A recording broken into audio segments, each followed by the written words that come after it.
ओम भूर्भुवस्वः तत्सवितुर्वरेण्यं भर्गो देवस्य धीमहि धियो यो नः प्रचोदयात्। ओम त्र्यंबकं यजामहे सुगंधिं पुष्टिवर्धनम् उर्वारुकमिव बन्धनान् मृत्योर्मोक्षीयमामृतात्। ओम सहनाववतु सहनौ भुनक्तु सह वीर्यं करवावहै तेजस्विनावधीतमस्तु मा विद्विषावहै। ओम असतो मा सद्गमय तमसो मा ज्योतिर्गमय मृत्योर्मा अमृतम गमय। हे परमात्मा, मुझे असत्य से सत्य की ओर ले चलिए, मुझे अधर्म से धर्म की ओर ले चलिए और मुझे अंधेरे से प्रकाश की ओर ले चलिए और हमें रोगी से निरोगी की तरफ ले चलिए प्रभु। यही मंगल कामना, यही शुभ कामना व्यक्त करते हुए आज मैं आपको कपालभाति और अनुलोम विलोम के अभ्यास की तरफ ले जाने का प्रयास करूंगा। झटके से सांस को बाहर छोड़ना है। यह शरीर को डिटॉक्स करता है। 1 सेकंड में 1 बार करना होता है। नाक से झटके से सांस बाहर, पेट अंदर। जब सांस बाहर छोड़िए तो आप मन में यही विचार करिए कि मेरे अंदर के सारे विकार, सारे टॉक्सिन, सारी बीमारियां हमसे दूर हो रही हैं। बस एक ही बार में सारे विकारों को दूर करने का भाव बीमारी के तौर पर, यानी शरीर जब डिटॉक्स हो जाएगा, टॉक्सिन से रहित हो जाएगा, तो आप समझ सकते हैं, क्योंकि आप सभी समझदार हैं, पढ़े लिखे हैं। शरीर जब कचरा से मुक्त हो जाएगा तो शरीर साफ लगेगा, सुंदर लगेगा और वह स्वर्ग जैसा हो जाएगा। उसी प्रकार जब हम कपालभाति करते हैं, जितना देर करेंगे, कम से कम 5 मिनट करना चाहिए, तो 5 मिनट के अभ्यास में ही आप अपने आप को डिटॉक्स कर लेंगे लाभ के तौर पर। उसके पहले मैं सावधानी बता दूं, कभी भी किसी को ऑपरेशन हुआ है शरीर में तो 6 महीना तक कपालभाति नहीं करेंगे।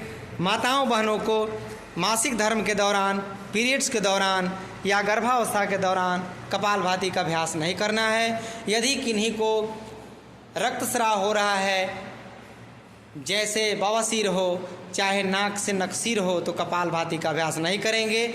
इससे क्या होता है कि ब्लड का स्राव बढ़ जाता है और ब्लीडिंग ज़्यादा होने लगती है। दूसरी बात, यदि आपको बहुत हाई ब्लड प्रेशर है तो कपालभाति बहुत धीमे धीमे से करेंगे। सावधानी के बाद अब लाभ बताता हूँ। माइग्रेन, सर दर्द का यह पक्का दवाई है।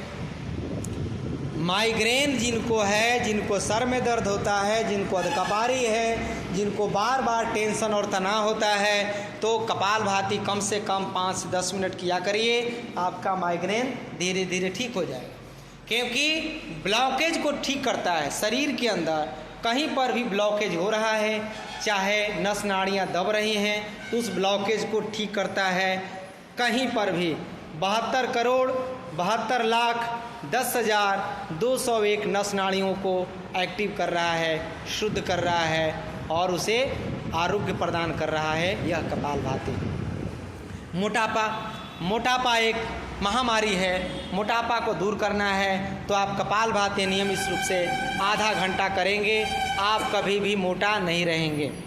यदि आपके घुटना में, कमर में, गर्दन में, पीठ में दर्द होता है तो यह दर्दनाशक है। एक तरह से आयुर्वेदिक यौगिक पेन किलर है कपालभाति। यह किसी को कोई बीमारी, विशेष करके कैंसर हो गई हो, शरीर में गांठ गिल्टियाँ हो रही हों, फाइलेरिया की बीमारी हो गई हो, शरीर में कहीं सूजन हो रहा हो, किडनी में कोई परेशानी हो, फैटी लीवर हो गया हो, हेपेटाइटिस जॉन्डिस हो गया हो, तो आप कपालभाति करके ठीक कर सकते हैं। माताओं बहनों को मासिक धर्म की अनियमितता हो, मासिक धर्म के समय ब्लीडिंग ज़्यादा होता हो, या बांझपन की समस्या है, लिकोरिया की समस्या है, तो कपालभाति से ठीक कर सकते हैं। आजकल छोटी छोटी बच्चियों में भी पीसीओडी की समस्या हो रही है, यानी मासिक धर्म अनियमित हो रहा है, क्योंकि आजकल बच्चियां भी पढ़ रही हैं, रात रात भर जाग रही हैं, उनका हार्मोन डिस्टर्ब हो जा रहा है, जिसके कारण ये समस्या उत्पन्न हो रही है। गर्भाशय में यदि गांठ हो, फाइब्रॉयड यूटेरस है, तो आप उसे भी ठीक कर सकते हैं कपालभाति के द्वारा। बहुत सुंदर अभ्यास। तो आप सभी को एक बार पुनः निवेदन करता हुआ कि ब्रिज मोहन योग चैनल को सब्सक्राइब, लाइक, कमेंट्स और शेयर जरूर करेंगे।